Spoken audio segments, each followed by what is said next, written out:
I'm not sure if anybody in this lobby has a mic, which is good because usually they're all annoying kids. Free for all. Alright, this is my warm-up game, by the way, so excuse that.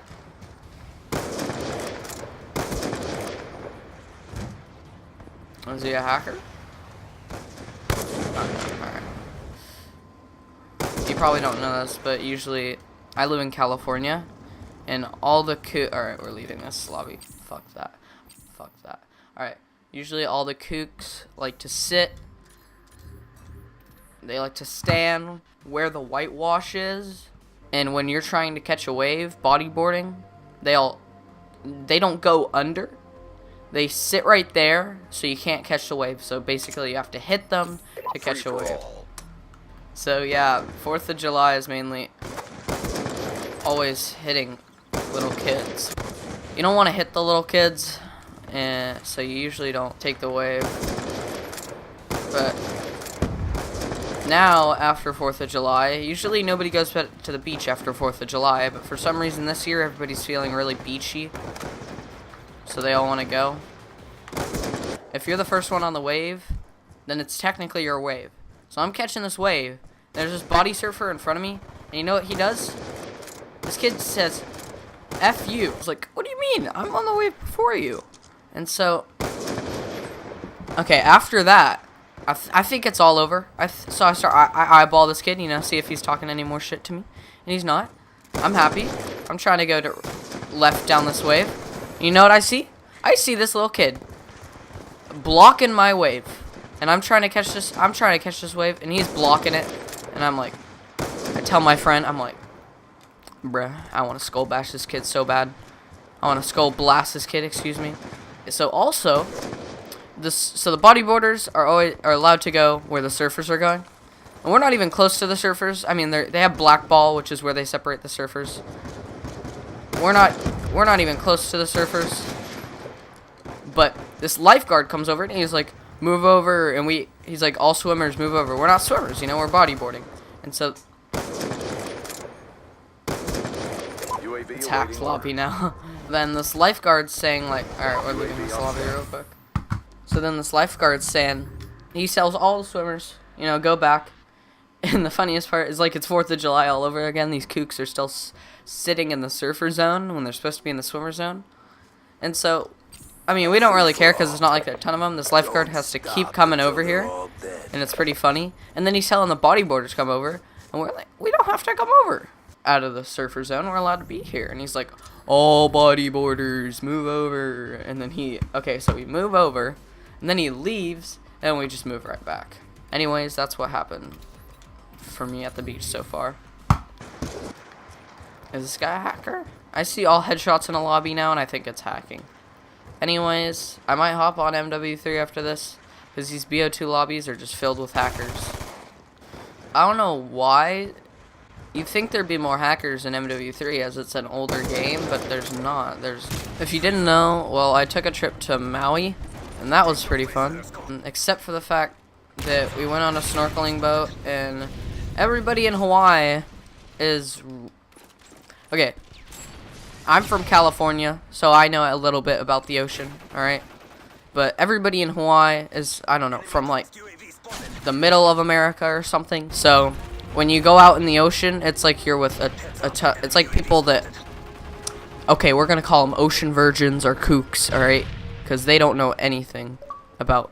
What is this kid... What is this kid doing? If you ever go snorkeling, don't swim right next to another person. It's annoying. Don't do it. It's annoying. Please, just don't do it. Alright.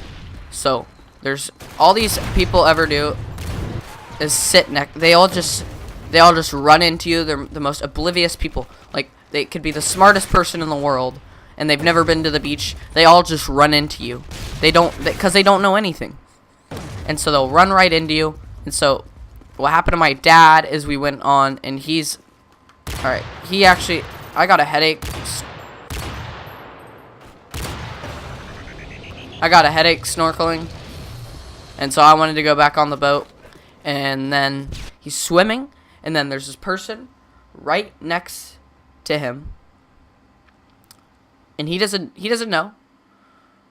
He's just minding his own business because he doesn't care. He's not close enough to the point where he's gonna bump into them. This fat lady saying, like 280, 280, like 290, bumps into him, bro, and it was like a fat pillow. It was like a fat pillow, bro. And nobody wants to feel a fat pillow. So that's basically what happened to my dad. Then he tells me, because like I mean it happened to me too. Like people what they do is like you'll be going, okay, you're swimming straight, and then there's a person to your left, and then they swim right, and they cut you right off, and you're like, what the? And you get like super triggered at them because you don't know what they're doing. Like what the hell are you doing? What are you doing? That's basically what happens in Hawaii when you're snorkeling. Also, we saw a shark in Hawaii. So that was pretty interesting because, okay, so we see this turtle when we're snorkeling out in Hawaii. And, okay, so this turtle goes under. This turtle goes under into this little, little cave, like, underwater. And so we dive down to see if he's there. And so we were looking, like, around for the turtle because we're not sure which, like, cave you went into. And so we're looking around. And then we look to our left, like, because we had a pretty good idea where he went to. So we're looking around, you know, and then we see in this little cove, we see this little, like, eye.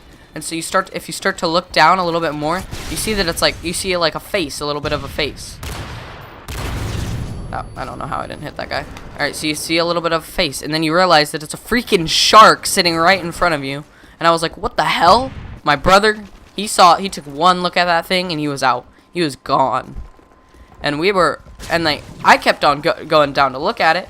I thought this thing was for sure dead. It's got like a fish hook in it. And so we're pretty sure it's dead, alright? And so there's other people around us too. They hear that we saw a shark, so they're coming over. And they're like, oh, he's not dead. And we're like, oh, okay. I'm trusting that. We're pretty sure that it's dead. And then I go down. I'm the only one who saw this, by the way. You see its little eye move. And I was like, oh my. I didn't even know what to think of it. I was like, I thought it was so cool. Like, it wasn't moving or anything, and I didn't think it was gonna hurt me or harm me. And it was just like it was a reef shark, so it wasn't dangerous. It's not like it was a baby great white or something, right? It was sharks. They don't hurt you unless they really need to. I know you watch Jaws or whatever. You think like sharks are like bloodthirsty killing animals. They're not. All right, they're not. That's just some myth. That's what happened in Hawaii. We never saw that turtle again. That poor turtle. He just sat under that cave. I mean, but I thought it was a lot cooler to see a shark. My brother didn't, because he was in the shore by the time he saw that shark, and he was already in the shore. I didn't even know he could swim that fast. Dance in the moonlight, dance in the moonlight, oh, dance in the moonlight, oh, dance in the moonlight, oh, dance in the moonlight, dance in the moonlight, oh, dance in the moonlight, oh, dance in the moonlight, oh.